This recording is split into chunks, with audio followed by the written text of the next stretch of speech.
We are gathered here today, 350 people.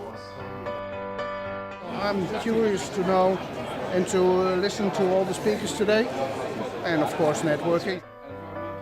This symposium offers this very good possibility to mix a very strong body of professionals together with researchers. Good morning.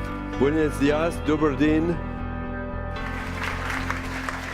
I'm at a daylight conference. I'm not a daylight specialist. I did a study that wasn't obsessing about daylight, but it found that daylight actually was the biggest factor influencing learning amongst children.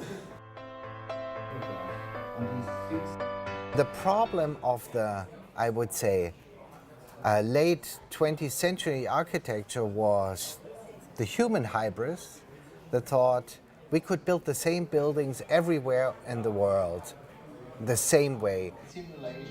Well, daylight, that's what keeps us going. No daylight, no people.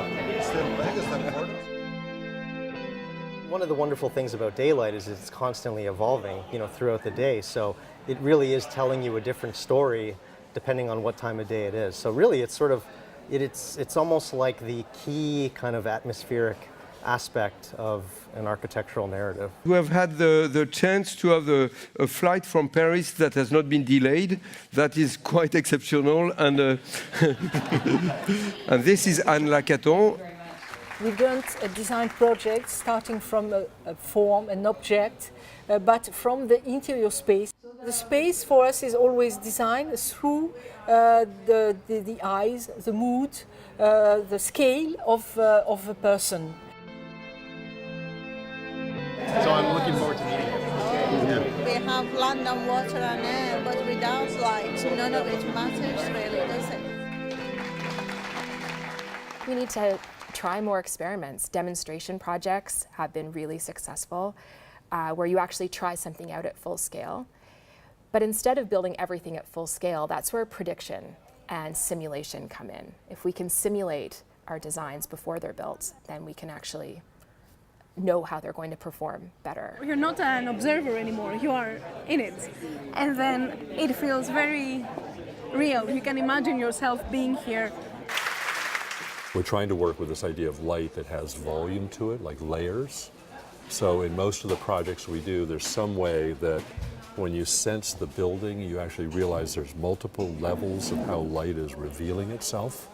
And that's what architecture is. Architecture is all about revealing light. It's like the light is there in the air all the time, and until it has a target to hit, that's when you acknowledge it or see what, obviously see what it is. Continue to go on the hashtag. It's getting more and more lively. It's really pleasant. At the same time, there are at least 2 million people who are watching us on TV.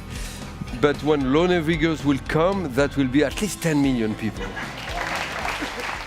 We need to think of very clever solutions when we're doing the high density to actually make sure that the streets and the rooms and the buildings we're designing are actually driven by the daylight as a design factor. So that's very interesting. We're, so to speak, designing on daylight.